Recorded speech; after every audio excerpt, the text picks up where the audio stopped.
De frente, o oferecimento Loca Vibe, Solid, Clínica Dentária Ouro Dente.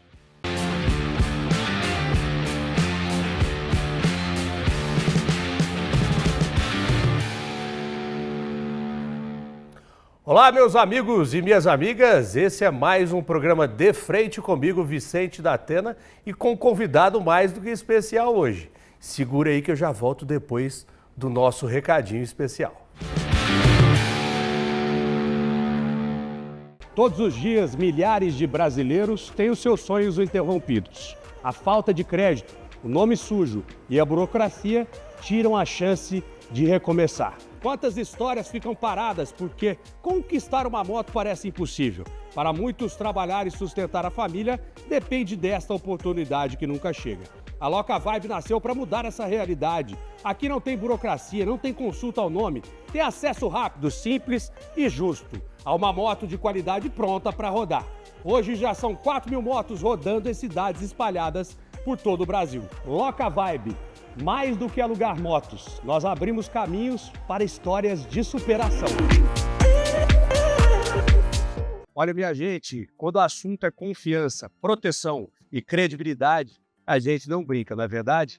São 15 anos de história, 15 anos cuidando de pessoas, 15 anos compromisso com cada associado. A Solid nasceu com um propósito: proteger vidas, sonhos e conquistas. Hoje são milhares de famílias atendidas em todo o Brasil, com tecnologia e inovação de um jeito único de fazer diferente. Assistência 24 horas, soluções inovadoras e atendimento humanizado. Solid, são 15 anos de história, 15 anos de confiança. E você pode ter certeza, o futuro vai ser ainda maior.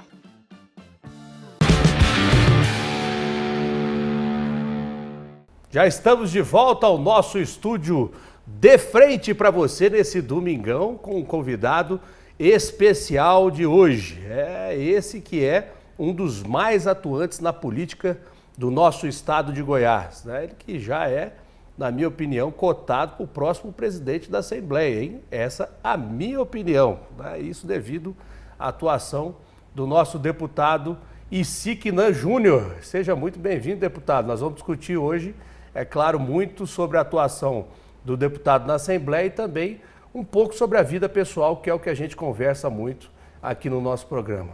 Seja bem-vindo. Muito obrigado, Vicente. É uma satisfação enorme poder estar aqui nesse programa, que é sucesso absoluto de audiência e conta com um público qualificadíssimo nos assistindo. Eu espero que durante aqui a nossa conversa nós possamos tratar de inúmeros temas que sejam de interesse da população do estado de Goiás, população, obviamente, que é um dos focos centrais do nosso trabalho cotidiano, e também possamos falar aí a respeito de muitas generalidades, de questões que dizem respeito à nossa trajetória pessoal de vida. Olha só, eu sou suspeito porque eu conheço o deputado Isiquinan Júnior já há algum tempo, né? Não só como deputado, como político, mas como pessoa também. Eu realmente acho uma pessoa diferenciada, né? Um homem com um bom coração, uma pessoa realmente atuante em todos os campos. Nós vamos falar, é claro, né, da sua representação política, dos seus projetos políticos. Mas vamos começar sempre pelo comecinho, como eu digo, né, aonde você nasceu, como foi a sua infância, né, e como foi a sua trajetória de vida com o pai, com a mãe, estudo, enfim. Eu sou natural de Goiânia, nasci em Goiânia e cursei todas as fases escolares aqui nesta cidade, mas sempre frequentando o município de Vianópolis, que é a terra natal do meu pai. A terra onde o meu avô se radicou quando chegou do Líbano, junto com a minha avó, recém-casados. Lá nasceram os filhos, lá a família se constituiu, criaram uma identidade muito forte lá com a cidade, até porque todos os filhos nasceram no município de Vianópolis. E depois, num determinado momento, migraram para Goiânia, mas o meu pai sempre manteve essas vinculações muito consistentes com a nossa querida cidade. E eu segui essa mesma linha. Frequentei durante a minha infância, a minha juventude, a minha adolescência, o município, fiz bons amigos. Lá também desenvolvo as minhas atividades empresariais, sou agricultor por profissão, sou administrador de empresas por formação e sou político porque julgo que eu tenho vocação, que é algo que me inclina e que me inspira a trabalhar e a dedicar os meus dias. Assim ocorreu logo no início da minha chegada para a vida pública, quando eu participei do segmento jovem do meu partido, fui presidente por 2 mandatos consecutivos em nível de estado, exerci a política estudantil com bastante fervor, presidindo o Centro Acadêmico de Administração de Empresas, dirigindo o Diretório Central dos Estudantes e, posteriormente, tive a oportunidade de ser prefeito de Vianópolis, governei aquela cidade por 2 momentos seguidos também, de 2013 até 2020, e nas eleições de 2022 fui candidato a deputado estadual, obtendo a 4ª maior votação em nível de estado, e hoje, com muita resiliência, com muita dedicação, com obstinação e, sobretudo, com compromisso com a população que me deu a oportunidade de chegar ao Legislativo goiano, eu exerço esse mandato. Sou vice-presidente da casa e atuo mais especificamente, mais representatividade, vamos dizer assim, em 2 temas particulares. Um deles é o setor agropecuário, setor este que eu estou inserido há quase 25 anos e entendo que é responsável pela pujança econômica, pelo avanço social, pela geração de oportunidades para o nosso estado e também para o nosso Brasil. E uma outra pauta que eu defendo com muita convicção também, Vicente, é para que as crianças e os adolescentes portadores de alguma necessidade especial tenham um acesso mais amplo aos serviços públicos que o Estado a elas pode ofertar. Essa é uma das principais pautas que você tem aí na sua atuação na Assembleia, né? Sem dúvida. É algo que me sensibiliza muito e que eu julgo de fundamental importância por parte dos poderes, no sentido de lançar esforços e resultados para contribuir para que essas pessoas tenham uma inserção mais larga no meio da sociedade e principalmente ao aparato público que o Estado pode oferecer. Existem projetos de lei importantes que são da nossa autoria, como é o caso do Plano Educacional Individualizado, que estabelece uma conduta específica do ponto de vista pedagógico para os alunos que estão matriculados na rede de ensino, porque antigamente essas particularidades, essas necessidades especiais eram tratadas de maneira uniforme. E essa lei vem justamente para possibilitar que cada criança que ali está matriculada receba um tratamento específico e isso, evidentemente, possa contribuir com o seu aprendizado diário no ambiente de ensino. E agora estou propondo um outro projeto de lei, que é o PEAC, que também tem um viés parecido com o PEI. O PEI, ele ocorre no campo pedagógico e o PEAC no campo social. As condutas para a socialização da criança e do adolescente na escola também passam a ocorrer de modo individualizado e não de modo genérico. Ou seja, cada criança que possui uma determinada especificidade é tratada conforme essa especificidade. E isso, é claro que ajuda bastante também nesse nível de convivência e de interação que esses cidadãos precisam receber por parte da gente para poder conviver melhor em sociedade. Olha, nós estamos falando de projeto, nós vamos falar muito mais disso, né? Inclusive de outros fatores aí que envolvem a atuação do deputado Isiquinã na Assembleia, né? E também algumas opiniões aí que refletem também em Brasília, né? A respeito de deputados que nós temos aí pelo nosso estado e também senadores. Mas por enquanto eu queria saber, você falou que é agricultor por profissão, isso veio de família, sim? Não, isso foi... O meu pai exerceu ao longo do tempo a atividade da pecuária de corte, da pecuária leiteira. Mas com o advento da agricultura lá na nossa região, e ela foi chegando com muita força, isso despertou em mim uma perspectiva de atuar também nesse sentido. Eu comecei muito jovem no campo da agricultura, me foi proporcionada essa condição pelo meu pai e eu já, como disse a você e aos nossos telespectadores, há quase 20 anos exerço essa profissão.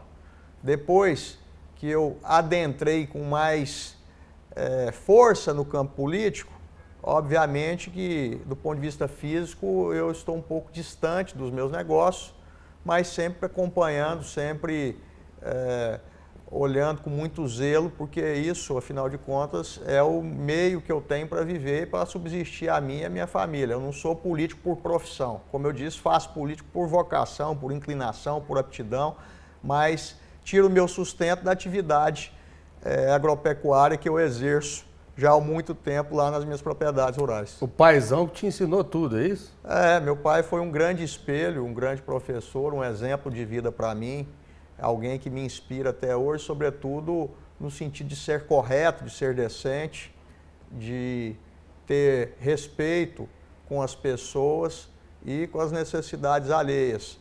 Então eu sempre me inspiro, procuro me inspirar nos exemplos e no legado que o meu pai me proporcionou para, obviamente, ser um ser humano melhor. É claro que a gente muitas vezes peca e acaba deslizando em algum tipo de conduta enquanto ser humano, mas eu acho que isso faz parte da vida, todos nós precisamos buscar todos os dias ser uma pessoa melhor. O que você acha da importância, é claro, do agro, você que tem uma experiência vasta nesse campo, da experiência do agro, principalmente, né, porque o nosso estado é um dos maiores produtores aí, né, do Brasil e do mundo, né, se nós formos levar em conta aí a produção de soja que nós temos no estado de Goiás, que cresce cada vez mais e que foi muito importante em épocas muito difíceis também, como a época da Covid, né? Quais os projetos que você acha que seriam importantes, que vão impactar ainda, que você tem a oferecer para o agro do nosso estado? Olha, eu acredito que do ponto de vista do poder público, o que pode ser oferecido em nível local, e eu me refiro ao estado de Goiás, são esses investimentos que passaram a ser feitos por parte do governador Ronaldo Caiado na malha viária estadual. Esse dinheiro que é arrecadado pelo Fundeinfra, que é uma taxa que o produtor rural paga para colaborar com o subsídio dessas ações, começou a ser aplicado de maneira mais consistente. Rodovias importantes estão saindo do papel e vão gerar uma capacidade logística que irá melhorar o convívio, a vida e o cotidiano, sobretudo dos agricultores que precisam tirar as suas produções que são fabricadas nas propriedades locais e levar aí até o local final da comercialização. Então, esse é um investimento que está sendo feito, que eu julgo de grande importância. Eu acho que o governador Ronaldo Caiado acertou em cheio ao criar essa possibilidade de se investir na malha rodoviária do estado. Nesse próximo ano, serão mais de 2 bilhões de reais a serem investidos. São volumes vultuosos que vão integrar as regiões, vão gerar mais comodidade, mais segurança e, como eu disse, melhores condições dos produtos agropecuários serem transportados. Houve uma revolta. Agora, do ponto de vista nacional, Vicente, eu entendo que o governo federal precisa, de forma urgente e emergencial, melhor dizendo, tomar uma providência, porque essa política econômica ela é absolutamente equivocada. Essa taxa de juros exorbitante que está sendo praticada tem inviabilizado a vida do produtor rural. Foi um impacto grande, uma revolta grande. A quantidade de crédito que hoje se possibilita ser contratada, ela reduziu isso em níveis de juros controlados. Em juro livre, tem dinheiro aí para emprestar. Só que com a oscilação dessa taxa de juros, isso aí fez com que os empréstimos que os agricultores tivessem contratados em períodos anteriores custassem muito mais caro do que naquele momento em que eles fizeram a contratação desses recursos. E isso gera um impacto extremamente negativo, penoso, penalizatório Porque os valores das mercadorias caíram de preço. O valor da dívida que você tem para administrar subiu de tamanho. Então essa conta não fecha. E o governo federal precisa se sensibilizar nesse sentido, de deixar de querer colocar toda a carga no colo do produtor rural, no colo do agropecuarista, daquele que trabalha, que produz, que gera os sucessivos superávites da balança comercial brasileira, possibilitando assim que o Brasil emerja. Então, esse eu acho que é o ponto a ser atacado. O governo federal precisa, de uma vez por todas, olhar com mais zelo para o setor agropecuário, porque é quem, sem dúvida nenhuma, proporciona a principal atividade motriz aqui do país do ponto de vista econômico. Em relação à taxa do agro, que houve, de certa forma, uma revolta por parte dos agricultores, do agro em geral, como fazer para amenizar isso também? É isso que eu estou dizendo. O governador Ronaldo Caiado foi muito criticado, muito vilipendiado, sim, muito questionado por boa parte dos produtores rurais em relação à criação dessa taxa.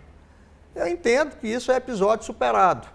Pelo menos no meio em que eu convivo, eu não escuto falar tanto a respeito dessa pauta mais. Agora, a resposta que pode ser dada são os investimentos que começaram a ser feitos. Como eu disse a você aqui, importantes rodovias estão sendo construídas. Lá na minha região, por exemplo, a GO 219, que sai de São Miguel do Passa Quatro e vai até o distrito de Ubatã, no município de Orizona, está prestes a ser concluída. A GO 147, saindo de Silvânia, passando por São Miguel do Passa Quatro e chegando até Bela Vista, está na iminência de ter as obras iniciadas já no princípio desse próximo mês. E a GO 139 está na iminência de ter o seu anteprojeto pronto, até novembro, dezembro, e logo em seguida a escolha da empresa responsável pela construção da obra ser feita e nós solucionarmos gargalos importantes lá na nossa região. Agora, é bom que se deixe bem claro que a taxa do agro, que o Fundeinfra tem data prevista para acabar. A gente vê aí alguns políticos demagógicos que são até certo ponto oportunistas, que não têm vinculação com o setor, mas querem empunhar essa bandeira, dizerem que a meta deles é acabar com a taxa do agro. Ninguém precisa falar isso. Dezembro de 2026, a lei que foi votada na Assembleia em 2022 expira, acaba. Ela só vai existir novamente se um outro governador, seja quem for, mandar um novo projeto para que o Legislativo vote e possibilite essa alternativa de se cobrar. Do contrário, em dezembro do ano que vem, de 2026, sim, a taxa está chegando ao final. Então, eu quero alertar você, produtor rural principalmente, que não caia no conto do vigário, que não ouça demagogos, que não ouça oportunistas, que não ouçam pessoas que querem se valer de uma defesa que eles nunca fizeram em favor da nossa atividade para capitalizar votos aí com o nosso setor. Eu acredito nisso também, já falei muito, né, em programas aí, diariamente de jornalismo. Tem muitos políticos que se aproveitam, são aproveitadores mesmo, até mesmo de tragédias. Eu que cobri grandes tragédias aí, como a de Teresópolis, né? Famílias e vidas foram perdidas aí. E aí você viu uma movimentação enorme, por exemplo, no Congresso Nacional, de pessoas querendo fazer projetos, né? Projetos de políticos que nunca tinham brigado por isso, né? De uma tragédia que já era anunciada. É o mesmo intuito que o deputado em si está querendo dizer, pessoas que nunca ligaram para o agro, né, e querem se aproveitar para poder ganhar voto. É essa que é a verdade. Então fique esperto. Né? Eu digo também, não caia no conto do vigário, porque eu vou te falar, tem político que fala e só sabe falar. Vamos falar de Vianópolis, porque a sua gestão de Vianópolis foi impressionante. A verdade é essa. Né? Foi lá que a aprovação popular, depois que você saiu, de quase 100%, se não me engano, 97,5%. Isso, eu saí do segundo mandato com 97,5% de aprovação. Foram anos de muito trabalho, de muita entrega, de uma dedicação absoluta. Eu entreguei bons anos da minha vida para ajudar a minha cidade e, graças a Deus, tivemos êxito nesse propósito. E é óbvio que muitas pessoas me ajudaram. Eu contei com o apoio de importantes companheiros, contei com o apoio de auxiliares de proa que me ajudaram a materializar os objetivos desenhados. E o melhor de tudo isso é que a cidade prosperou e hoje encontra-se num patamar muito melhor do que aquele que nós recebemos quando chegamos para a prefeitura. O que te motivou a entrar na vida pública de verdade? Qual foi o ponto-chave? Eu venho de uma família política, mas eu confesso que isso nunca me influenciou. Ninguém nunca exerceu qualquer tipo de opinião ou de ascensão sobre mim para que me motivasse a estar presente também no setor público. Surgiu naturalmente, com o convívio, com a participação aí nos movimentos políticos, principalmente acompanhando meu pai, sem que ele me dissesse que talvez esse fosse um caminho a ser seguido por mim, essa vontade brotou dentro do meu coração e eu acabei assumindo o desafio e a responsabilidade de chegar para a vida pública, de ganhar eleições e de poder exercer da melhor forma os mandatos que me foram confiados até hoje por parte da população que sempre acreditou nas nossas boas intenções. Então, esse foi um sentimento que surgiu com muita naturalidade, de maneira espontânea, sem que houvesse nenhum tipo de pressão para que eu chegasse nesse ponto. Até porque, ô Vicente, a política ela é muito difícil, ela é muito desgastante, ela é exaustiva para todos nós que a exercemos na plenitude. Isso é óbvio que causa um peso muito grande pelas costas. Mas é uma atividade que nós gostamos, que nos dá prazer, que nos realiza enquanto ser humano, no sentido de poder fazer com que os mandatos que nós exercemos sejam instrumentos de progresso, de desenvolvimento e de melhoria de vida em benefício do povo. Então, gostando da política, se entregando para a política, se dedicando para a política já é difícil. Agora imagina o cidadão que está na política por hobby, por vaidade, por necessidade de ocupar uma posição social de destaque, aquele que não tem vocação, que não tem disposição e desprendimento para ter entusiasmo pelo encargo e não pelo cargo. Aí quando o cidadão se comporta e se move por esses sentimentos, ou deixa de se mover por esses sentimentos, sem dúvida nenhuma a dificuldade é muito maior. O que você acha em relação à legislatura que nós temos hoje, principalmente das discussões, né, que são feitas dentro da Assembleia com relação ao governo de Estado? Você acha que a ligação está boa ou falta ainda, né, uma comunicação melhor? Não, eu acho que o governador Ronaldo Caiado tem uma base muito sólida na Assembleia. Haja visto as matérias que são encaminhadas para lá e são celeremente aprovadas, evidentemente, visando sempre o bem-estar da população e preservando aquilo que é do interesse do governo, no sentido de ter responsabilidade com os gastos públicos, com os recursos que são aplicados e com as responsabilidades que estão sobre os ombros do governador. Então, a base que integra o campo de apoio do governador Ronaldo Caiado tem uma sintonia muito forte com ele e nós temos tido uma atuação muito leal em relação aos reclames e às necessidades que para nós são encaminhadas por parte do Executivo. Olha, o que a gente pode dizer para o pessoal lá, até mesmo para poder entrar em contato com você, né? Porque tem muita gente que fica, às vezes, né, acanhada de chegar no gabinete, mas não, né? Você tem que chegar e cobrar mesmo o deputado que você votou e chegar com demandas. Quais são as principais demandas, né, e como que o povo pode chegar no seu gabinete? De peito aberto? Com toda tranquilidade, eu fui prefeito durante 8 anos e eu nunca possuí agenda, Vicente. Eu nunca tive alguém que cuidasse da minha agenda no sentido de marcar os compromissos ou estabelecer quem seriam as pessoas que eu receberia no decorrer desse período. Atendia sempre de porta aberta. Todos os moradores, todos os cidadãos que tinham necessidade de falar com o prefeito, era só se dirigir à prefeitura que eu estava lá e recebia todos da melhor forma possível. Hoje, como deputado, é um pouco diferente, porque nós temos compromissos no interior. Eu participo muito das ações que são desempenhadas no interior do estado, nas mais variadas cidades que eu possuo trabalho parlamentar. Então hoje eu tenho uma pessoa que cuida da minha agenda, que marca lá os compromissos, mas eu não me furto a atender quem quer que seja. Tenho o mesmo número de telefone há cerca de 28 anos. É mesmo? Há 28 anos eu possuo o mesmo número de telefone, nunca mudei o meu número de telefone. Sou de fácil acesso e as redes sociais também são canais importantes de comunicação que franquiam ao cidadão a alternativa de falar com o seu representante, com o seu parlamentar, com aquele deputado que ele julga de sintonia com ele. Não fica ninguém sem resposta. Não, a grande maioria, só quando eu não vejo, né? Sim. Só quando eu não vejo. Só quando, às vezes, chega alguns... A demanda é muito grande. Algumas mensagens que a gente demora a ver, porque elas ficam ocultas, aí que você se lembra de acessar, tem lá já alguns dias, mas eu sempre respondo.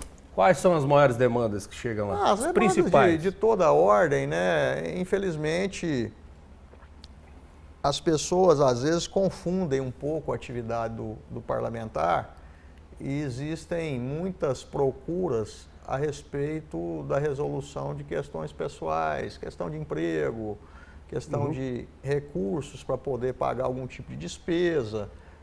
Isso são questões que fogem da alçada do parlamentar naquilo que diz respeito ao seu comportamento institucional. Mas a gente sempre procura ajudar, dar um caminho, sinalizar de alguma forma, no sentido de pelo menos tratar bem quem nos procura. Quais são os maiores desafios, na sua opinião, hoje, do estado de Goiás? Eu sou um deputado que tem a pauta, como eu disse a você, relacionada a 2 temas específicos. Mas eu acho que o estado cada vez mais tem que aumentar a sua capacidade de investimento, principalmente em infraestrutura, em asfalto, em energia, em água, criar as condições necessárias para que o capital privado possa também cumprir o seu papel. A função do poder público é criar as condições estruturais para que a iniciativa privada invista com mais força, com mais consistência, com mais densidade e isso gere prosperidade em benefício da população. Então, eu vejo que cada vez mais o governo precisa ampliar a sua capacidade de investimento, fazer essas obras rodoviárias, investir em sistema de tratamento de esgoto, em sistema de água, induzir as empresas, a empresa que é responsável pela parte de energia do nosso estado, de ampliar também a sua capacidade de investimento, porque está faltando energia para que as grandes indústrias possam expandir as suas atividades. Isso, obviamente, que na medida que deixa de acontecer, penaliza o povo, que não tem a oportunidade de ter acesso a determinados serviços e também a determinadas oportunidades, porque a atividade empresarial e industrial gera bastante emprego. Isso é bom para as pessoas que passam a ter condição de subsistir-se pelas próprias rendas e pelos próprios meios. Então eu julgo como de necessidade primordial essa ampliação dos investimentos no setor estrutural por parte do Estado. Sim, não existe Estado pronto e acabado. Não. Todos os estados, num determinado instante, recebem lá um volume de investimentos. Cada governo tem que cumprir o seu papel, mas o que sucede o anterior tem que continuar nesse diapasão para que a vida evolua. É verdade, é verdade. Nós falamos de água e falamos de infraestrutura, né? O que é, claro, fundamental para o nosso estado, mas um dos principais pontos, infelizmente, que o estado sofre muito, nos municípios, né? Vou repetir, nos municípios, porque o estado vem fazendo muito, até mesmo com inovações aí, que você não vê no Brasil todo na saúde. Isso é verdade. Principalmente com o investimento agora no Cora, que é um hospital de última geração. Agora, os municípios estão pecando muito. A gente vê Rio Verde, tem uma saúde de excelência, até mesmo exemplar, mas infelizmente na capital a gente não vê isso, né? Em Goiânia a gente não vê isso, e em muitos municípios do nosso estado a gente vê a saúde pública jogada às traças. Nós vimos Goiânia, né, ser passado por uma intervenção, até mesmo do Estado assumir antes do antigo gestor da nossa capital. Isso. Infelizmente, eu não vi mudanças ainda, né, mudanças radicais como tinha que ter sido feitas aqui em Goiânia. Como que você vê essa situação, deputado? Confesso a você que também não vi mudanças substanciais no atendimento da saúde aqui no município de Goiânia. Isso é lamentável. Eu acho que aqueles que possuem responsabilidade na gestão das prefeituras, dos governos estaduais, aqueles que estão na chefia do executivo, precisam deixar a pirotecnia de lado, a mídia de lado, arregaçar as mangas e trabalhar. Fazer o que o governador Ronaldo Caiado fez desde o princípio da sua chegada no governo do estado.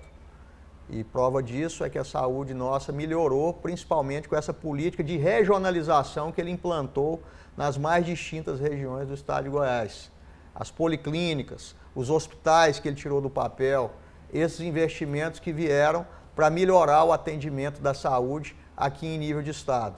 Agora, é óbvio que precisa fazer muito mais, mas não é possível também imaginar que qualquer governante, num curto espaço de tempo, consiga resolver todos os problemas que existem no setor da saúde, porque os problemas são renováveis. Na medida que você resolve um hoje, amanhã surge outro, surge uma outra necessidade. Mas o fato é que o governador Ronaldo Caiado avançou bastante na questão da saúde e Goiânia precisa seguir esse mesmo rumo. Eu acho que quem é o responsável pela conduta do executivo goiano precisa se mirar no exemplo do governador Ronaldo Caiado, esquecer um pouco da mídia, arregaçar as mangas e trabalhar mais. A Assembleia está de olho nessa situação de Goiânia? Olha, obviamente que sim, né? Obviamente que sim. Foi votado recentemente a renovação de um pedido de calamidade financeira para o município de Goiânia. Eu fui contra. E explico por quê. Porque o Tribunal de Contas dos municípios, o órgão responsável por fiscalizar, por avaliar e por credenciar as finanças públicas do município, se manifestou solenemente dizendo que era contrário, que não havia necessidade dessa calamidade. Mas a grande maioria lá dos deputados entenderam que a calamidade deveria ser aprovada, nós fomos votos vencidos e o que a gente observa é que não existe calamidade financeira. O prefeito contrata aí serviço na ordem de 160 milhões quando ele pagava 50, sem fazer licitação, aderindo a uma ata. Ele vai, faz shows, gasta dinheiro do povo para fazer show, sendo que isso não é um serviço de primeira necessidade. Ele pega e contrata uma consultoria para poder ensinar os funcionários da Comur como é que eles têm que trabalhar. Então são ações descabidas, desmedidas, sem fundamento nenhum naquilo que se refere a esse cenário de calamidade que querem se implantar. Eu acho que o que falta mesmo é ação efetiva, é compromisso com as pessoas e é o que eu disse numa resposta anterior. Quem governa ou quem está na vida pública precisa ter menos entusiasmo com o cargo e mais entusiasmo com o encargo, com a atividade, com a responsabilidade que pesa sobre os nossos ombros todos os dias. E se, eu chamo de si, perdão, mas claro, o deputado Issi, nós com somos todo amigos. Respeito, porque eu já conheço tem esse privilégio de chamar de amigo, tempo, como eu disse, né? Eu queria só finalizar aqui, até mesmo para não tomar muito seu tempo, saber o que você acha, qual o seu pensamento aí da PEC da blindagem, né? Porque nós tivemos até mesmo aí um caso, né, com uma deputada federal que foi de repercussão até mesmo pedindo desculpas, né, porque ela sofreu pressão aí no seu voto e acabou mudando o voto diante da pressão aí de alguns parlamentares. O que você acha dessa PEC, hein? Olha, a liberdade de expressão, o direito do parlamentar se pronunciar, esse é inviolável. Ele precisa ter a livre oportunidade de se expressar sem que essas opiniões impliquem a ele qualquer dano ou penalidade.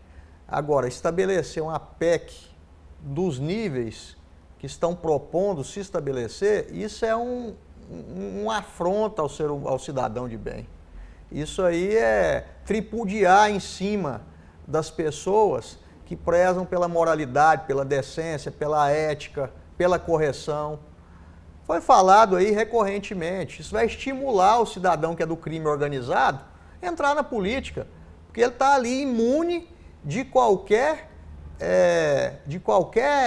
sanção que a lei a ele possa impor pelo fato de possuir um mandato parlamentar. Como é que o cidadão é traficante, contrabandista de arma, é integrante do crime organizado, não pode ser investigado só pelo fato de ele ser deputado?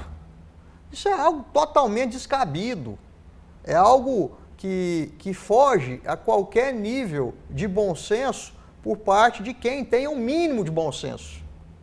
Um mínimo de bom senso. O governador Ronaldo Caiado foi muito preciso em dizer que se o Congresso Nacional aprovar essa PEC, vai ser um divórcio com a sociedade. E não tenho dúvidas que isso será. Acho que o povo não aceita esse tipo de coisa. É claro, os limites precisam ser respeitados. Nós vivemos num Estado democrático de direito. As instâncias superiores, sobretudo o judiciário, não pode se imiscuir em questões que são de competência do executivo, não pode cercear o direito do parlamentar de se expressar e de falar a respeito daquilo que ele pensa. Agora, querer blindar, querer proteger, querer escudar um bandido por força de uma PEC que pode ser votada e aprovada no Congresso, é algo que foge absolutamente da realidade racional de qualquer ser humano de bem. Aí o deputado Isiknan, como eu disse no começo aqui, ele que é cotado, já a próximo presidente da Assembleia, isso na minha opinião, tá? Porque também o presidente Bruno Peixoto está querendo sair a outros cargos aí, né? Então nós temos uma competição que eu acho que não vai ser muito difícil de escolher quem será o próximo presidente. Essa é a minha opinião. Diante de tudo que o deputado Issi disse aqui, você tome as suas conclusões, os nossos amigos e amigas. Se tiver alguma coisa, pode falar para o povo que está te assistindo aí para a gente encerrar. Eu quero agradecer a oportunidade que você me dá de vir aqui no seu programa. Como eu disse, eu tenho o privilégio de te chamar de amigo. Você é uma pessoa que eu admiro, que respeito, que quero bem. Da mesma forma, a sua família. Sou fã do seu pai, do seu irmão. Então, estar aqui no seu programa é como se eu estivesse em casa, dado esse nível de convivência, de relacionamento e de reciprocidade que nos une.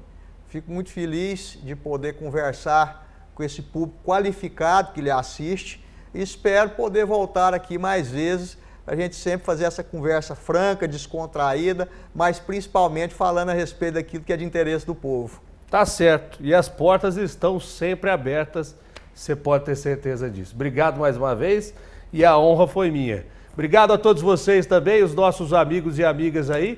Esse foi mais um De Frente comigo, Vicente da Atena. Até a próxima. Beijo. Com Deus, tamo junto, hein?